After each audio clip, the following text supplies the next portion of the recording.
They are coming, hunting. This one goes right through it. I can smell him the second he comes. Carol's a genuine lunatic. Has been since she was a kid. It's those stupid damn cards. I've never been able to rip them out of her hands. She's a nutcase. What do the cards say? Sometimes they're not very clear, and they don't always mean something. If you ask the cards about the future and don't get any answer, that means there is no future. For the person who's asking them, there's evil on this island. An evil that won't let us get away. An evil that sends out an inhuman diabolic power. I sense its vibrations now. The vibrations of an intense horror. It will destroy us. There could have been an epidemic. Some kind of lightning-like virus. No. I've never heard of a virus like that. I'm the only one who knows when he's coming, and I'm never wrong. Damn you.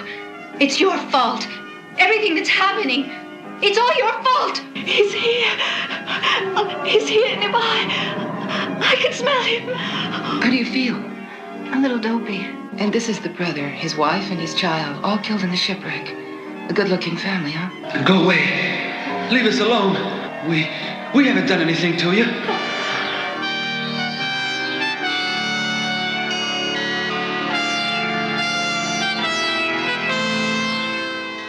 Hi, this is Adrienne King, Alice from Friday the 13th, and the Hysteria continues.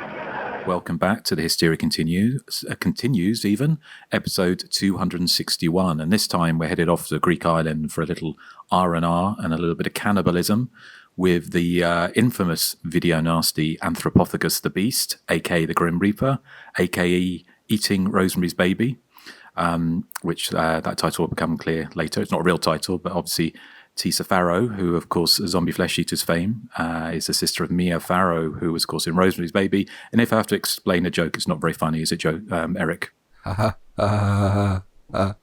Anyway, yes, we are going to be covering the Joe D'Amato classic in certain terms, video nasty, a little bit later. And Erik, this is your choice. So are you feeling proud of yourself? Very, very, very, very proud. I feel like Nathan. This is what it feels like to be Nathan. Nathan, I'm so sorry I've said all the mean things to you over the years. How rude. You're taking them all back. I take them all back. Okay. How rude. How excessively rude. Well, talking of Nathan, he spotted, because Erik reviewed Anthropophagus. How long ago was it? That must be about 15 years ago, maybe more. Wow. And Nathan, you spotted a little something in the review, didn't you? Yes. Has that been there the whole time, Justin? It has. It just goes to show the jokes never change. It shows how old that joke is, yeah.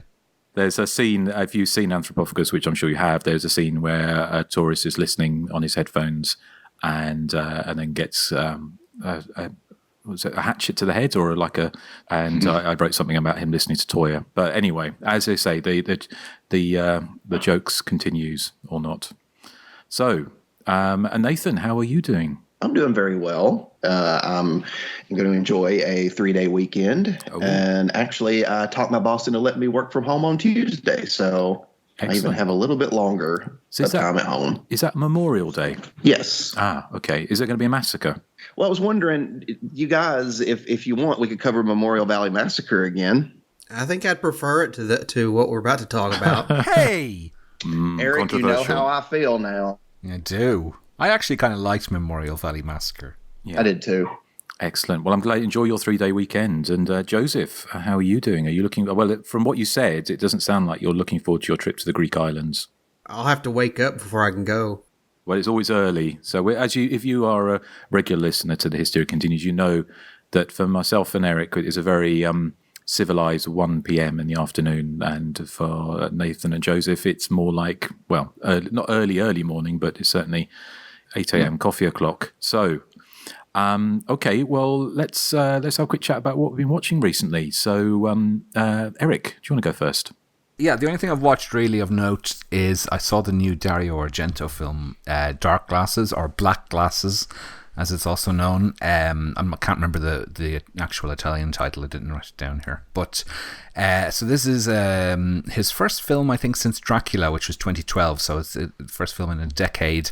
This one has a maniac targeting prostitutes, and one such lady, her name is Diana. She is in a car accident whilst fleeing from this maniac, and she's blinded as a result, and the car she crashes into results in the deaths of the parents of this young boy called Chin, and they form this kind of unlikely alliance then as they try and track down the killer, because she's blind and she needs some helper in the house, so she sort of almost kind of adopts him in a way. So this film looks quite good. It looks like a proper movie, whereas things like Mother of Tears and Dracula looked quite cheap and quite throwaway. This one has, I suppose, tonally it looks more like Sleepless, which was one of Argento's more accomplished films from his sort of post-80s oeuvre. And the opening half is quite promising. We see this woman trying to adapt to her new life of blindness, and she has assistance from a helping hand played by Asia Argento. But where the film falls down for me big time is in the thriller aspect, in that it's not terribly thrilling. There are some murders, none of them are very interesting, and fatally there's no real mystery to the plot either. So it's not really a standard giallo as that. I won't go into spoilers, but there's no sort of big reveal at the end, and the film just falls flat, and to me it felt pointless when it got to the end. It was like, well, there was no story. What was the story? Did I miss something? It's certainly technically much better than some of his recent stuff, but just story-wise, for me, it just nothing happened. Nothing interesting happened. It didn't thrill me in any way. So, did anyone else catch it yet? Well, it sounds like business as usual for old Argento. That's a shame. I hate to hear that. Yeah, I've not seen it yet. I kind of because my understanding was it was a film that he'd been developing for quite a long time, hadn't he? And I think the deal to make it fell through 10, 15, 20 years ago, I think maybe. But yeah, that sounds like a shame. But I will catch up with it at some point. Maybe a second viewing might improve things. Maybe I missed something first time around, but it certainly felt very lightweight. Have you had a chance, Nathan, yet? No, I haven't had an opportunity to see this one yet. I like Argento, though. I even like some of his more recent work. I mean, it's not as good as his, stuff from the 70s and 80s, but I still kind of like it. So I feel like I will like this as well, probably. Okay. Hopefully, maybe. Well, let's see when more of us had a chance to see it, get a consensus. But thank you, Erik. Anything else? No, just catching up on films for future podcasts. Well, we're going to, talking which, obviously, we're moving on to 2002 of our top 3. So if you've been joining us over on Patreon for those, we just did a bumper show. They all run to about an hour and a half, don't they, the top 3s? So a lot of content. So get over to Patreon if you're not already on there and join us. So a nice little plug there. But thank you, Erik. Nathan, how about you? Well, we're covering another movie on Patreon where a killer uses a musical instrument and a weapon. It's like a combination. And Callie, please. Wow. I thought you were listening to the new Susie album. Oh, Erik. But because we're watching, a movie where a killer uses a musical instrument as a weapon, I decided to rewatch The Slumber Party Massacre Part 2 because I feel like 100 times is not enough times to watch it. I need more. You need a pie in the sky is what you need most. What I want most is a pie in the sky. Did you pick up any new nuances in that film? Well, I mean, I know like the basic nuance to the film about it's has a lot to do with trauma and trying to move on with your life.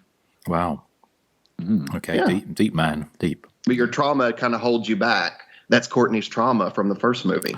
It's true. It is true. I know what Courtney's getting for her birthday. A boyfriend. Well, thank you, Nathan. Anything else? No, just stuff that we're going to be discussing. Okay. And Joseph, how about you? I can't remember the last time I watched a new movie. I What is out? I mean, I try to find the newer stuff, but there's like nothing out right now. Firestarter. And yeah, see, that doesn't really interest me because I don't like the original Firestarter. So I just don't have anything this week. Well, I mean, I could mention I'm completely caught up on Better Call Saul, and I'll only mention it because they have an antagonist on there who they use a lot of horror movie flourishes to kind of accentuate him from time to time, and it's really interesting. But other than that, I'm reaching here. Okay, well, that's no problem. We've got plenty to say, I'm sure, on our feature presentation. But I'll just a couple of things I watched. I had a friend around the other night, and we watched The Exorcist 3 from 1990, the William Peter Blatty second sequel to The Exorcist. And I'd bought the Arrow double disc when I was back in the UK last time, and I hadn't watched it. So I was really pleasantly surprised how well it sort of holds up. I'm going to this week. I'm hopefully going to watch the director's cut because you've seen both, haven't you, Erik? Yeah. Mm-hmm. Is it right into thinking that because there's loads? I've got to dip into all the special features on there as well. I haven't had a chance to yet, but in the original there was no exorcism. No, and the director's cut kind of ends quite abruptly. I'm sure that's because they didn't have a chance to finish it properly, but it just feels to end very suddenly. But it's still a great film. I think it's... I mentioned it before. We saw it at the Shock Around the Clock at the Scala in 1990, and that scene, the corridor scene, got a standing ovation. So, and it's still very effective. So I was watching my friend who hadn't seen the film before to see if it still worked, and it does. So that was good. The new film I seen was one I'd kind of been reading lots and lots about, and it was the film The Sadness. It's the Taiwanese extreme horror movie. About it's kind of like you get another twist on the zombie sort of Train to Busan type thing. Although in this, it's more to do with like a kind of COVID exploitation, I kind of guess, where a virus mutates and it causes people who get infected to lose all inhibitions and become psychotic. And basically, start killing people in horrible ways, raping them, and doing all sorts of horrific things to anyone who isn't infected. So I'd heard it's an adaptation or a loose adaptation of a comic, which I can't remember the name of now. And I'd kind of heard it mention the same terms as Serbian Story, which is another kind of extreme horror movie from about 10 years ago. And I would say it's very gory. I mean, it's awash with blood pretty much and bodily fluids from beginning to end. But it's kind of handsomely produced. It looks good. It's well shot. But it's let down in a number of ways. One is that the main problem is it has the pacing is all over the place. It has no momentum at all. Well, that sounds familiar. What? It has no momentum at all. Hey. With this, it meanders from one extreme gore set piece to another. The pacing is just strange. Whereas the film we covered on Patreon this month just gone, Train to Busan, which was the South Korean zombie movie, which is once it starts never lets up. It's kind of full on, goes full pelt throughout. And also the characters, there's like no story here really, apart from this man trying to find his girlfriend in a city that's kind of gone to shit basically. But it does have some pretty extreme gore and extreme violence, and there's a great scene on a commuter train where people start getting infected and start attacking each other, and the whole carriage is awash with blood. So if you are a fan of extreme horror, which I can dip my toe into, I'm not, I used to be more interested in it than I am now, but it's worth a watch, but I wouldn't, it's certainly not the second coming, as it were. So anyone else had the pleasure or displeasure of The Sadness? Yeah, it was in my recently seen. No, it wasn't. Exactly. Yeah. You didn't get it? No. Sorry, my jokes are bad today. I experienced The Sadness when I listened to Susie. Oh God! Let's cheer ourselves up with a trip to the Greek islands, and Erik's going to take us all there as an able seaman. I can smell him when he comes. Exactly, and we have a trailer here, don't we? So Erik, you'll bring us back off after this. A flash of steel, an unearthly freak, an An icy breath. A knock at the door. Omens of evil. Warnings of death. An invitation to terror from the Grim Reaper. Innocent travelers trapped in a mysterious house, tortured by a malevolent force, destined to discover the hidden room in the realm of the Grim Reaper.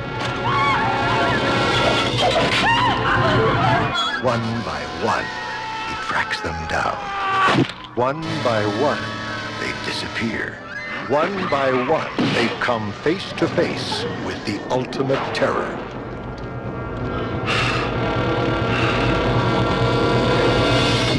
And now, he's coming for you. The Grim Reaper. Yes, the trailer for The Grim Reaper, aka Anthropophagus.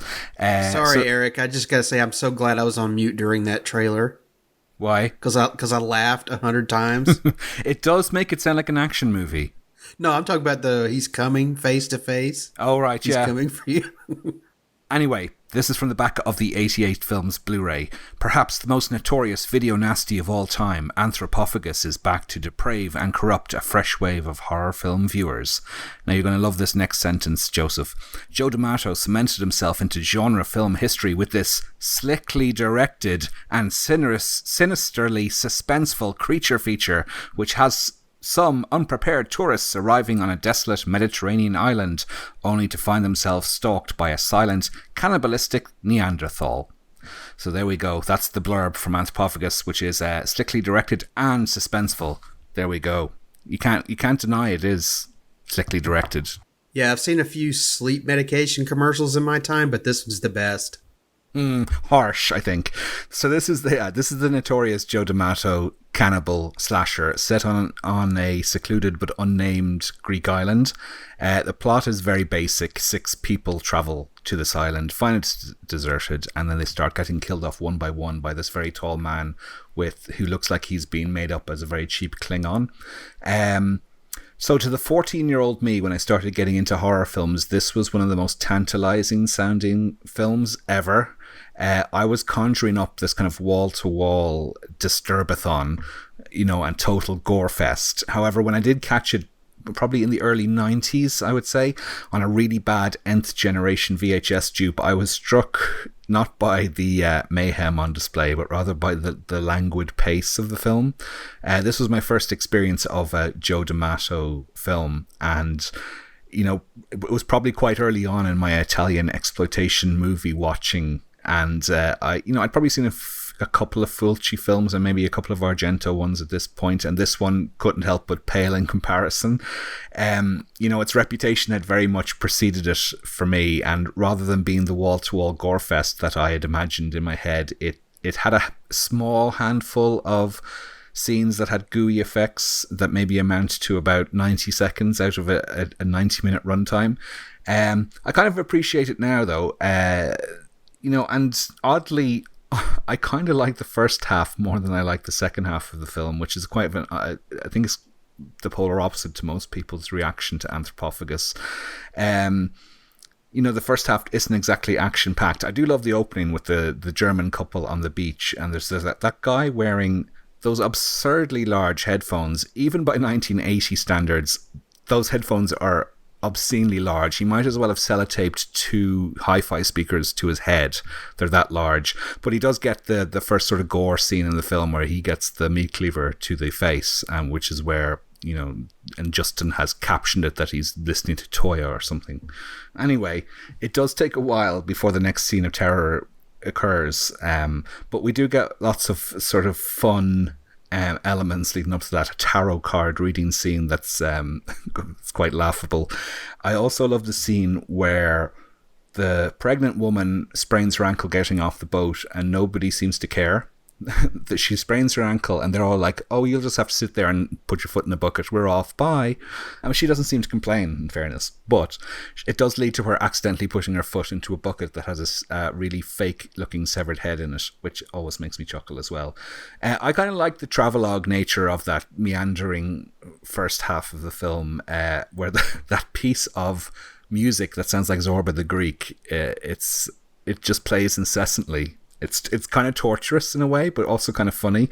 And the first half of the film is very much, if you've seen Joe D'Amato's Black Emmanuel series of films, you'll know that his travelogue, leanings mean that you're just going to get lots of endless shots of people walking around the streets of this Greek island, and not a lot is going to happen in terms of horror. But it does feel like the film is building towards something, and I think ultimately it does pay off in a way. The second half has its moments, including that infamous, outrageous scene where the pregnant woman is attacked in the catacombs. Actually, I find that that scene in the catacombs I find quite atmospheric and quite eerie. My interest does wane, though, in the final half hour, which, as I said, it is odd, because that's where all the sort of gore and, quote, action is in the film. It's there is quite a lot of scenes of people wandering around with candles in very badly lit rooms, well, in very dark rooms, but the film doesn't exactly look $1 million even on the 88 Blu-ray, which is the best it's ever looked, but it's still, there's day for night photography that looks phony, and then there's really dark rooms that no amount of light is going to be able to let you see what's happening. But I do like the scene where the lightning flash occurs and we see George Eastman's Anthropophagus character standing behind the bedroom door. I thought that was quite effective. The woman hiding in the barrel of wine, that was a bit odd. I love the scene where we flash back to see what caused George Eastman's character to turn into this kind of cannibal character. We learn that he was stranded out at sea in a dinghy with just his wife and child, and he got so hungry that he started to devour them. But what happens is that it's very clear in the shot that they're about 7-8 meters from the shore. You can tell by the way the waves are that they're very, very close to the shore. So it kind of ruins the illusion that they're supposed to be stranded in the middle of the ocean.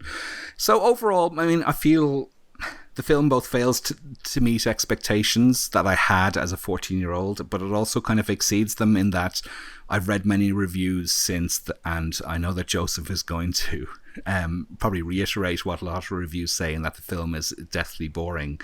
So, it isn't a non-stop gore fest as its video nasty state has had me to believe. But I don't think it's quite the bore fest other people think it is either. I think there's enough kind of going on in those early stages to keep me entertained anyway. And I find the pacing more slack in the finale where, I don't know, I just find it just kind of wears out its welcome maybe in the final 20 minutes or so. Although it does end up with that brilliant scene of, when there's nothing else to eat, start eating your own intestines scene, which is great. It's semi-sequel Absurd, which we did a commentary for, I think, didn't we? We did, yes. Yeah, that's a superior film in my opinion. It doesn't have the wonderful sort of Greek backdrop, but it has a faster pace, has more action, and it has that kid with the perm who says, "The police were here, Daddy." Yeah, so it's a better film, and we also learn, actually, for those who need to know this, that George Eastman is hung like a donkey in that film. Because he's wearing some very tight jeans in the opening scene, and HD, watching it in HD, you can tell that he's generously endowed. Justin, I don't think you're a big fan of this film, am I right? Well, funny enough, I've said this before, but sometimes I've got this thing where I think I've seen a film, I'm sure I've seen a film, and then when I actually watch it, I realise maybe I've never seen it before. Now, it could be the case with this, or it could be that I fell asleep when I've tried to watch it before. I'm not sure, because this is the kind of the video nasty equivalent of a sleeping pill, or one of those kind of podcasts you can listen to, that sleep hypnosis. So I managed to stay awake throughout it, and to be fair, there are a couple of there's lots of stuff to enjoy in this. I mean, any Italian horror movie from the early 1980s has a certain je ne sais quoi. It has a certain something to it, and this certainly does as well. I mean, it's got Euro dubbing, it's got sunny locations, but it is it's no eyeball, put it that way. I think it's probably its biggest problem is it's so leisurely paced that it doesn't really. There's very little in the way of kind of typical. You're talking about the Dario Argento recent film, but until the last 15 minutes where George Eastman morphs into Michael Myers, and clearly Halloween was a major influence on certainly the last part of the film, even down to him heavy breathing and chasing Tisa Farrow around this mansion. It has any kind of semblance of a kind of thriller narrative at all. So having said that, I mean, there's lots to enjoy here. It doesn't make a lick of sense really, because you've got this Greek island where presumably George Eastman's character, the boogeyman or whatever he has eaten everyone on the island, or put them in the crypt as snacks for later. But although he's eaten everyone, there's a general store open, which seems as strange for a deserted island where he's eaten everyone, and a random woman who's just walking around. Who was the random woman anyway? Was it his sister or something like that? Was it explained? I don't know. I kind of missed that. I was trying to work out what it was, and it has you've got kind of Serena Grandi, who of course was she was in Lamberto Bava's Delirium, aka Photos of Joyo, kind of in much more voluptuous way, and she's bizarrely in this. She's kind of wearing this horribly frumpy early 80s kind of maternity dress. And clumping around on high heels, which isn't probably the best idea if you're heavily pregnant, which is why she sprains her ankle. A couple of other takeaways were that I like the way that Joe D'Amato, he's kind of equal opportunities in which films he's going to rip off. And of course, the Italians around this time were infamous for their kind of taking inspiration from popular American films. And of course, the year before this, the Tisa Farrow starring zombie flesh eaters, Lucio Fulci movie, had obviously taken its inspiration from the George A. Romero movies. And so in this, you've also got at the beginning, I like the idea, what he's hinting at is that Anthropophagus is also like basically an aquatic monster, because he's swimming underwater like Jaws, and then morphs into Michael Myers in the end of the movie. So he also looks a bit like Oddbod from Carry On Screaming, which I couldn't get out of my head once I realised that. He looks like he's fallen asleep in a bowl of oatmeal. But having said that, I mean, the kind of the fetus eating scene is certainly a showstopper. You know, it kind of, I can see why, if that was viewed in isolation, why this would have been seen as a video nasty, although obviously everything looks very fake in this. And certainly the end scene where he pulls out his own guts and starts munching on them is certainly something. I'm not quite sure what it is, but it's certainly something. It's kind of, you know, it's not a great movie. You know, he even throws in the scene with a kitten running across a piano making a noise, which I love kittens, obviously, but it's kind of, he's clearly wanting to make his version of Halloween, but also on a Greek island, which should be a fantastic thing to do. But I don't know. He's got lots of fun bits in it. That tarot reading is kind of almost in real time, putting one card down every 10 seconds, going, ooh, and it goes on for about 10 minutes. It's not a great movie, but I had some kind of slightly masochistic fun with it. And for me, it's kind of any early 80s Italian horror movie. In fact, pretty much any early 80s kind of trashy, and I mean that in a good way, trashy horror movie I can still find some kind of popcorn fun with it. So it's not one I'm going to return to. And I do agree. I think the sequel, which of course we talked about being, again, more influenced by possibly Halloween 2, or certainly having more in common with that, is a much, better film, but certainly a faster paced film and a gorier film as well. So, but yeah, I'm glad we're finally covering it. So thank you for picking it, Erik. Okay, thank you. Nathan, what do you think of Snufflepophagus? I love Snufflepophagus. I do understand what you guys are saying about the pacing. It definitely is a slower paced movie, but it's got enough here that I really enjoy. One thing I couldn't figure out from the beginning, though, is if Carol knew the cards were telling her that they were all going to die on this island, why did she go anyway? I mean, she couldn't talk them out of it, but she could herself could have been like, well, I'm not going. I guess it's just one of those questions that we never have an answer to. Like later when they're hiding in the attic, how does Anthropophagus know exactly where to bust through to grab the girl by the hair and pull her through the roof? He must have some kind of motion detection device or something. He had a stud finder. He was like beeping on the wall. Beep, beep, beep. It's definitely true that like there are long paces or long parts of the film where nothing really is going on, just a lot of walking around the island and just chit chat. I did love the scene where Carol locks Tisa Farrow, I can't remember her name now, locks her in the cemetery because she's jealous. And if I'm remembering right, like Julie, that's her name, Julie even turned the guy down because she asked, what's going on with you and Carol? So, I mean, she didn't even do anything wrong and, kind of got punished for it. Although in Carol's defense, she did apologize later for what she did. So I think she did feel bad about it, before she got her throat slit. I got a feeling that Carol was a bit of Sally / Daniela. Yeah. I thought she's a bit like Erik. That. I thought it reminded me of Erik a little bit when you have one of your strops. You whore! Sorry, continue.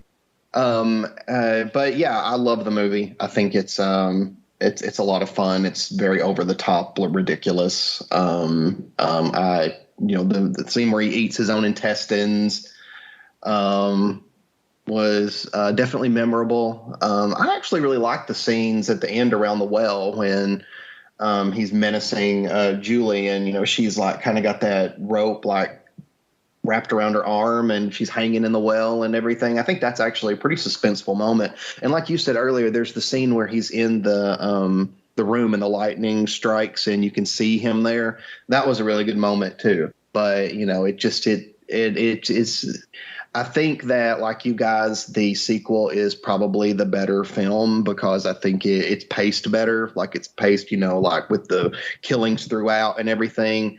It's just, it's got better pacing. But overall, like Anthropophagus is just what I like about my 80s slashers. I mean, it's got everything I need, which is group of people trapped in a secluded place getting picked off one by one by a maniac. And that's, it's what I like the most. So really enjoyed that about it. And, I've seen it several times and I would definitely watch it again. Why? I just find it entertaining. Why? Because I think the tarot cards are kind of fun. But yeah, I like the scenes with the tarot cards, and Carol it does not have a good poker face whatsoever. I mean, she might as well have told her, "Oh, you're gonna die."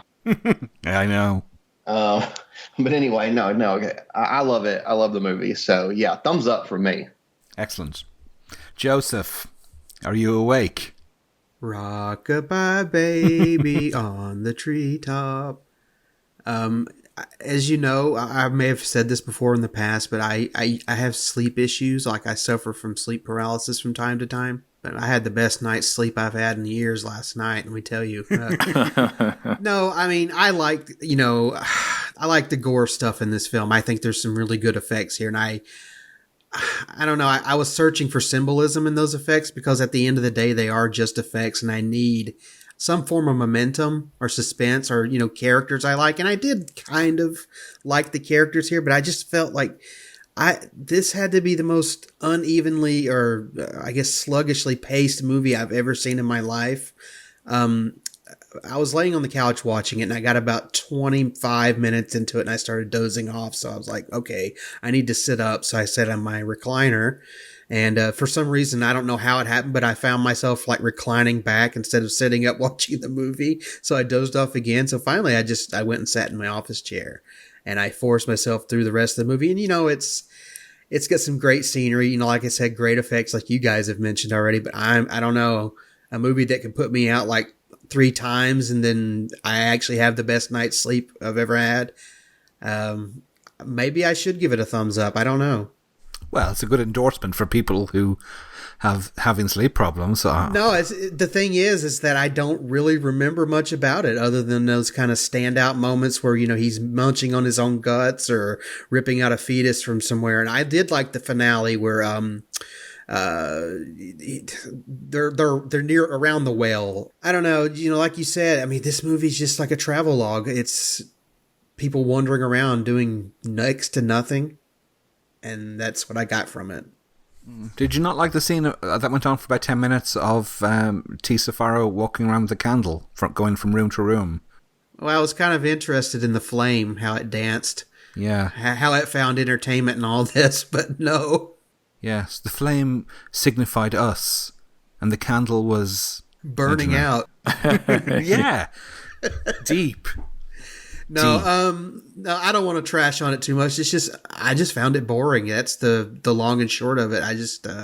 I wasn't entertained. Absurd is much better. And to the point of that, I think something like Humongous that has the whole shipwreck kind of thing going on, I think that it certainly is better paced. It's more, I guess it's more slasher-esque, or it's more of a slasher. So I think it's got that going for it. And something like from the 70s, like Tower of Evil, definitely does that whole shipwreck thing a lot better. But yeah, I mean, neither thumbs up or thumbs down. It's something I'm going to have to force myself to watch again at some point. But oddly enough for the show, it was just kind of a struggle to do it. So sorry. Okay. Not to worry. That is the general consensus around Anthropophagus, is that it's a bit boring. But as I said, I would have agreed with that opinion maybe 30 years ago when I saw it for the first time. As I said, it was an nth generation VHS. It was very different, particularly the scenes that were dark. It was impossible to make out what was going on.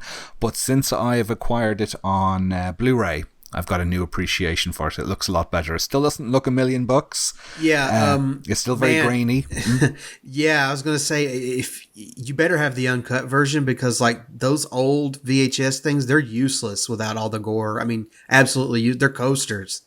Yeah, because I originally got this on DVD under the title Grim Reaper. It came out over here in 2002 on the Hollywood label, and it was the cut version that was released in the States under the title Grim Reaper. And yeah, there's no point watching it because there's none of the money shots in there. Unless you really want to see people walking around with a candle for a lot of the time. Or hey, if you want a good night's sleep, pop that sucker in your VCR. Although it did have the scene where the woman sprains her ankle and everyone just walks off and leaves her there, which still makes me chuckle every time I watch it. It kind of reminds me of what would happen if I sprained my ankle. You'd just all walk off and leave me there. But she did have the able seaman with her, didn't she? Oh, Justin. Not sure we could carry you, Eric.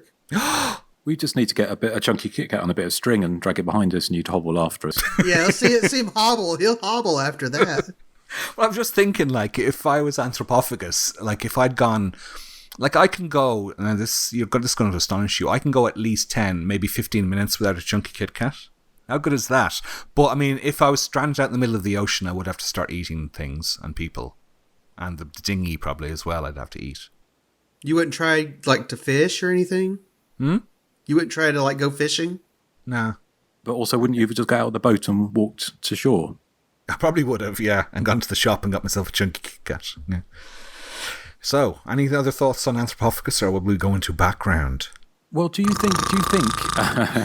think it was worthy of its video nasty? Because this is one of the ones that got the. It was probably one of the most notorious. Yeah, I think just for that one scene with the fetus eating scene, I think if that hadn't been in it, I'm not sure it would have warranted being on the list. No, I think you're probably right. I mean, it's interesting that this kind of came after because he made Beyond the Darkness, didn't he, the year before this? That was his kind of necrophilia. This was his cannibalism film. Then Beyond the Darkness is necrophilia film, which I bought on pre-cert video many years ago under the title Beyond the Darkness, I think it was. And it was all the gore was cut out of it completely. So it was going to. It's funny, isn't it? These films. I remember seeing. We talked about it before, but the Living Dead at Manchester Morgue, when that got re-released, all the gore was cut out of that. And it's really it kind of really ruins the films, because unfortunately, especially with this film, if the gore's missing, what is there really apart from, a Greek travelogue? I know we've talked about this before when we discussed Absurd twice, but is that film really actually a sequel? I mean, for me, after watching Anthropophagus again, it just feels more like it was a remake of the formula, but it was a completely different movie. I think you're right. I think it's more of a remake of the formula rather than a direct. Well, it's not a direct sequel because the guy has a different name, and I just see it mislabeled as a sequel all the time. So I don't think it is. No, it's not really. It's more of a companion piece, really. Although it did start off being called Anthropophagus too. Yeah. I think it may have originally been intended to be more of a sequel. But it's... Well, should we get on to some background? Yeah. Nathan, do you have any background? Oh. Joseph, do you have any background? I had not really background per se, but this is the first VHS tape I got off of Alt Horror back in the late 90s. I got it from the Gourmet, so thanks to Gourmet for showing me this film. Very good. This was probably one of the first ones I got when I started buying tapes in the early 90s, and as I said, I was really excited about seeing Anthropophagus, but the reality was a bit of a letdown. Justin, do you have any background before I do?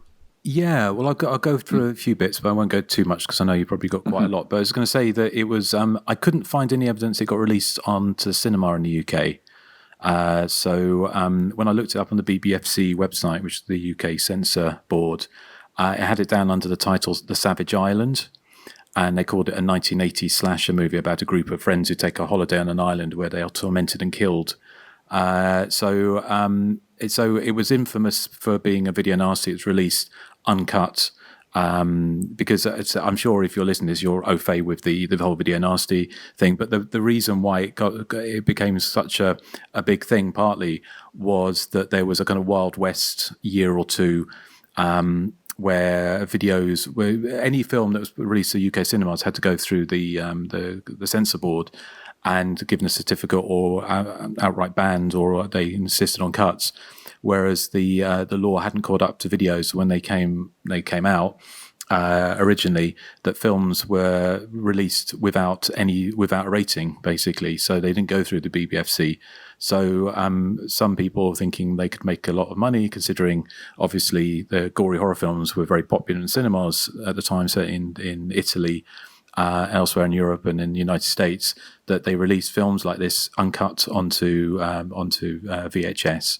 And that just caused a massive issue. And they kind of famously cut together scenes, including, I think, probably the one with the fetus, and showed them to MPs or politicians, and to try and get kind of knee-jerk legislation passed, which, of course, took everything out of context. And I'm sure if they watched the whole of Anthropophagus, they would have all had a good night's sleep. So, but anyway... in the United States, the film was released as a Grim Reaper, and bizarrely, I mean, it's got a great, I don't know if you've ever seen the poster for it, but it's got I think it's like He Will Tear You Apart, and it's got George Eastman's face looking quite scary, with his teeth this kind of grimace. And it was released in October 1981, the same month as Halloween 2 came out, I think. And it got re-released the following year, and late in 1982 as the Zombies Rage, or Zombie Rage. And I'm not sure if that was the uncut version or not, but then it got re-released in 1983 on a double bill with The House on Sorority Row, bizarrely enough. I couldn't find any contemporary or releases, sort of reviews from around that time of the movie. So usually if I saw it on being reviewed, or in the reviews, it would say this film has not been reviewed or not been submitted for a review. So unfortunately there was no, so I couldn't take any of that away from it. But I've got a few more bits to say, but I'd see what you come up with, Erik. So this film was shot in Italy. A tiny bit of it was filmed in Greece for the exteriors of Athens that are shown early in the film, but it was filmed in Italy predominantly in April and May of 1980. The Italian coastal town of Sperlonga doubled as the town of the on the Greek island. And the island that we see the boat approaching in the film is actually Ponza, which is an island off the coast of Naples. The film was, the music for the film was composed by Marcello Giombini, and his music was replaced in the Grim Reaper version released in the States. They used music from Kingdom of the Spiders instead, apparently. The fetus eating scene was used on TV in the 80s. I heard News at 10 mentioned as the program, but they were using it as an example of snuff movies, and they were convinced that this was a snuff film on British television.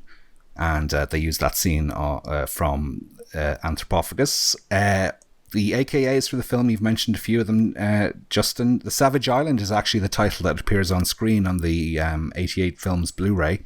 Also called The Man-Eater as well. Around the time of Zombie Flesh Eaters, they were looking for a director for that film, the producers, and their original choice was Enzo Castellari, who passed on it, but their second choice was Joe D'Amato. So Joe D'Amato could very well have directed Zombie Flesh Eaters, but he wasn't interested. I think he was busy, must have been busy doing Beyond the Darkness at the time. But Lucio Fulci was their third choice. You know, imagine being in that pecking order below Joe D'Amato. But as we say, the rest is history. Fulci went on to a very successful sort of patch of horror films after that. Justin, in my research, I found a link between Susie and the Banshees and Anthropophagus. Did you discover this link? No. What was it? It's not rude. It's not me being rude. In case you're wondering. Okay, so T. Safaro's sister, one of her sisters, not Mia, is called Prudence. And she's the subject of the song Dear Prudence by the Beatles, which was covered by Susie and the Banshees in 1983. So there we go. Margaret Mazzantini, who plays Rita in the film. I'm not sure which one is Rita. I can't remember. But she was born in Dublin anyway. But the guy wearing the huge headphones, the absolutely huge headphones, the actor's name is Mark Logan. Have we heard from Mr. Logan recently, I wonder? Oh, it took me a second to get the reference. I was like, okay. Mark Logan. The UK release was on a video label called VFP, Video Film Promotions, which was released the film in February of 1983 onto VHS. As Justin was saying, I don't think there's any evidence of it playing theatrically in the UK. But released February 1983, and then by the 28th of November of the same year, it was banned. So it lasted on video shelves legitimately for, 9 months. The advance advertising note in Video Business magazine in October 1982 listed that Anthropophagus was on the way to VHS and described it as more horrific than Friday the 13th and Halloween put together. Incidentally, Absurd apparently came out in video here first before Anthropophagus did. Absurd was out in video in November of 1982, so that was predated Anthropophagus by about 3 months. Releasing the sequel, the semi-sequel first. You mentioned, Justin, that was also released in some places as The Zombie's Rage, which again is a misleading title. Not a zombie to be seen anywhere in this film. There is rage, but there's no zombies. I think that's all I have. What do you have, Justin? Well, Justin, I was going to mention, I forgot to mention this, but this movie does have the honorific of being one of Siskel and Ebert's Dogs of the Week, back when they were on their public access days. Oh, I thought they'd love this film. A couple of other quick things. I'm not sure if you mentioned, but on the 88 Blu-ray, there's quite a lengthy interview with George Eastman. Is it Luigi Montefiore? I can't remember if that's his real name. Yeah, Luigi Montefiore is his real name. Yeah. And he talks about working with Joe D'Amato, and he worked behind the scenes, and he wrote quite a lot of the movies. In fact, I think he kind of wrote the script for this, didn't he, with Joe D'Amato? There was a script? Apparently, yes. And he said that we talked. I think when we talked about the Dario Argento, I'm sure we talked about him on something where he mentioned that he hated. Oh, that's one of the Fangoria flashbacks. The interview with him from the early 80s, and he said that they even had to get go in front of psychologists to argue the case for their films not being cut by the Italian censors. And we're just going to presume the Italian censors are much more free than the English ones were at the time. But apparently in this, there is on the 88 Blu-ray, there's a deleted scene, which isn't particularly exciting, but it's a deleted scene where someone's fishing on the boat before they reach the island, and they hook up what they think is a fish, and it's actually a severed foot in a shoe. And apparently Joe D'Amato had filmed that without any real intention of having that in the movie, but he thought that it was unlikely he'd be able to get the fetus scene through unscathed, the Italian censors. So apparently a trick at the time was to film superfluous scenes that weren't really intended for the movie, but submit a cut of the film with those scenes to the censors, who would then pass it and then actually just recut in the gorier elements. So George Eastman sort of mentioned that. The one thing that's interesting, I mean, I think Tisa Farrow is not the most, I wouldn't say she's the most dynamic of actresses, is she? She had a run, she's obviously Mia Farrow's less famous sister, but she had a run of films from early 70s, from 1970. She didn't make any more films after this. In 1980, this was her last movie, and she kind of retired from acting. I did try and find out what she kind of went on to, but I don't know. I think she just sort of disappeared. She'd also been in The Initiation of Sarah, 1978, the fantastic TV horror movie. Now, I always thought, again, watching these, she looks like she's just there collecting a paycheck. She doesn't look particularly invested in this or zombie flesh eaters. She looks like she's on tranquilizers most of the time. And maybe she was, maybe she wasn't. Maybe that's just her acting style. But I was surprised to find an interview from her in 1970 where she actually appears to be a horror movie fan, surprisingly. And a very short quote from her saying, I want to direct a great horror movie before I die. It'll be shot in New York City with a vampire in Central Park, and I will be the star. So that's apparently what she said in 1970. As far as I know, she never made that movie. But it surprised me that I just presumed that she'd gone, like some other American stars in the past, had gone to Italy right from, way back in the 40s, 50s. Arguably, some stars whose stars are waning in the United States sometimes would go to Italy, where they had their star hadn't waned so much to make movies and loaned for European movies. And I just presume that was the case for her, but it seems like she was actually a bit of a fan of horror movies. And of course, she was also in the Last Hunter in 1980, with David Warbeck, which is kind of like a kind of gory kind of war movie. I'm not sure if has anyone seen The Last Hunter? Yeah. Is it because that was out on Vipco, wasn't it? It was, yeah. Mm-hmm. And was it kind of a gory war movie? Yeah, it is. It's okay. I mean, there's a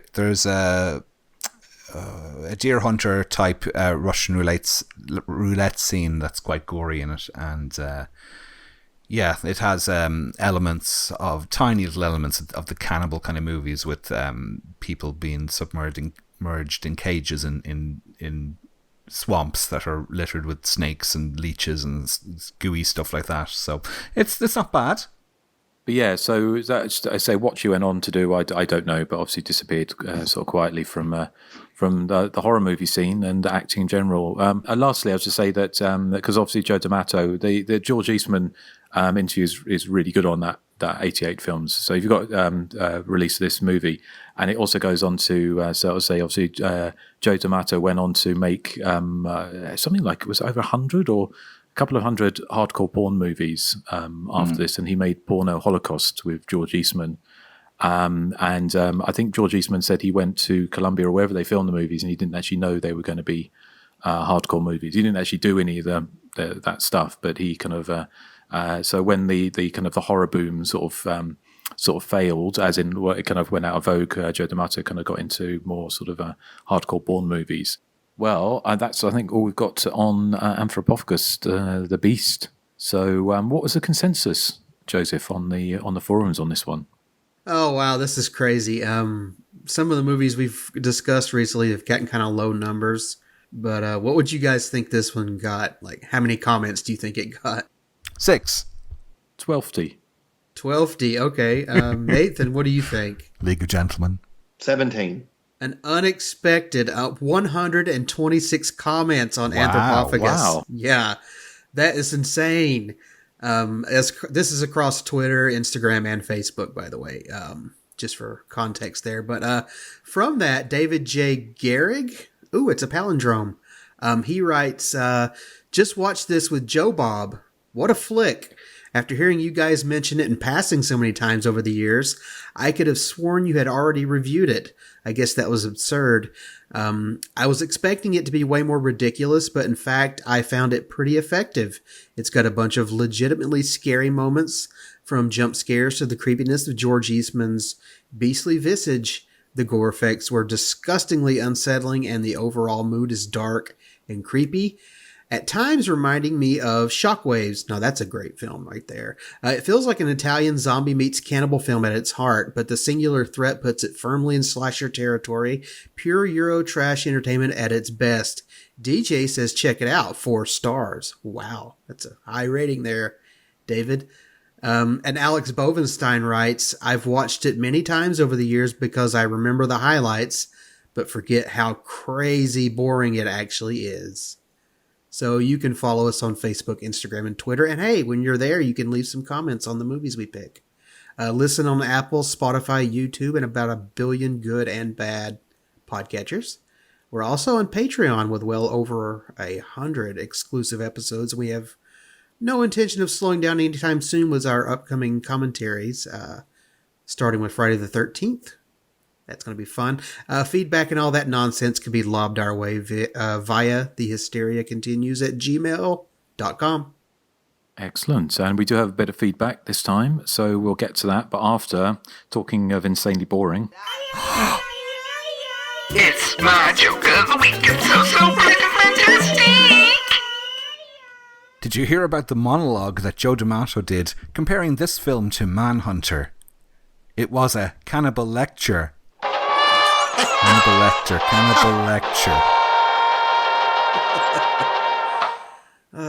I like that. I was trying to craft a joke. I had a punchline of Anne throws plops at us, which sounds kind of like Anthropophagus, but I couldn't think of a way to set that up. So I'm shocked you didn't say Anthropophagus or Poopagus. Yeah. See, Eric, I think you should have saved that joke for when we cover Silence of the Lambs. We'll probably never cover that, will we? Maybe, I don't know. Well, the funniest thing is you saying about you crafting a joke. How rude. I craft all my jokes. Well, thank you, Erik, I think. So, we have some feedback. I've got one here. Has anyone else got any? No? Okay, well, I'll read this one then. It says, hello, gents. I'm Lou from Boston, living not too far away from where Night School was filmed. I've been a massive fan since about 2014 and eagerly await each new episode. Every few months I try and branch out to other podcasts, but nothing feels quite like you guys, or matron. I buy every Blu-ray with a Hysteria commentary without even looking at the movie. I'm not one of those loonies who listens to the commentary before watching the film. My all-time favourite episode is Pieces. Something about that episode has insane replay value, just like the movie itself. Okay, on to my question. Have any of you discovered the wonder that is Tubi? Which I think I know Erik has, but they have so many classic slashers, often in HD form, that it's worth the commercial breaks. One writer-director I discovered through them is Michael Kruger, who wrote and directed the Nathan-esque Mind Killer and Night Vision, and wrote Lone Wolf in the late 80s. While no means good, in inverted commas, they all possess some strangeness that compels me to watch them again and again. Have any of you lot seen these movies? Well, Nathan, are you familiar with Michael Kruger's oeuvre? No. Now, I think I have seen Mind Killer, but it's been a very long time ago. If I'm even thinking of the right film, so I mean, obviously, I've got more homework to be doing. Indeed. Well, what about you, Joseph? Are you familiar? Same as Nathan. Mind Killer sounds vaguely familiar, but I'm really not familiar. I'm getting that one mixed up with the Mind Ripper, which is the one. No, I definitely know what Mind Ripper is, but the Mind Killer title sticks to mind. But Erik, you've been enjoying Tubies, haven't you? Yeah, but not Michael Kruger, I'm afraid. I have been watching all the episodes of Freddy's Nightmares. Isn't Tubi just so glorious, Erik? It is. And you didn't include that in your recently seen, Erik? No, I forgot. To be honest, I've forgotten what the episodes were like. I remember they were kind of passable, but very lightweight. But Time capsules, are they? Yeah, they are. They're very time capsule-y. What I'd forgotten about Freddy's Nightmares, while actually rewatching it here, or what I didn't even know at the start, was that each episode consists of 2 stories with some peripheral character from the first story branching out into their own story in the second half, if you know what I mean. So the kind of 2 stories are linked in a kind of a way, which I thought was kind of fun. But yeah, I don't remember that show very well. I remember the Friday the 13th one, but Freddy's Nightmares passed me by. Is Freddy in like kind of a crypt keeper capacity? For the most part, he's a crypt keeper in that, but then occasionally he pops in and he's an important part of the episode, but more often than not, he's nothing to do with it. Cool. Okay, well, the email goes on. It says, I also want to thank you guys for getting me through the pandemic. I got laid off in early 2020, and having your podcast to listen to me made me feel like everything is going to be okay. You guys really are something magical. Oh, well, I'm sorry to hear about your job. Hope you got that sorted. But I'm glad we were some help. The email goes on. It says, wow, I need to lay off the grass, right, Nathan? Anyway, thank you guys for being fun, informative, unpretentious, and celebratory of these films most would happily leave in the waste bin. With love, Lou from Boston. And there is a PS, and it says, Joseph, where is gory graduation? Oh, it's such a sad sack story. God, I mean, I could go in. This could take forever, so I'm not going to go into it. But Nathan and I really, really tried. We even had a school lined up at one point, but just everything bad that could happen has. So, I mean, hopefully we could do something one day, but it's going to be so expensive. I just don't know if we can. Yeah, it's really just a matter of money. Like, there's just not enough money to make. And I don't want to go in like we did with Night Before Easter and have basically nothing. And quite frankly, with stuff that's going on in the news now, it would probably be many years in the future. Yeah, true. Timing is bad. Mm-hmm. Well, thank you, Lou. I'm glad we've been a fan since 2014.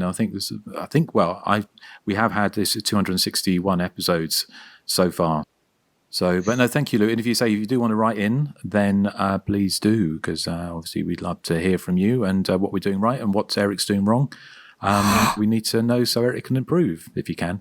What else have we got to say? Is there anything else? I mean, we're just about to, after this, we are going to extend our Italian horror streak, and we are going to be recording a Patreon on Paganini horror, late 80s horror effort, the emphasis on effort. Another one of your choices, Nathan. Eric, sorry. Yes. Force of habit. So, what are we covering next time? Whose choice is it next time? Joseph. Yeah, it's mine. I don't know if it's going to be worse or better than Anthropophagus because I haven't seen it.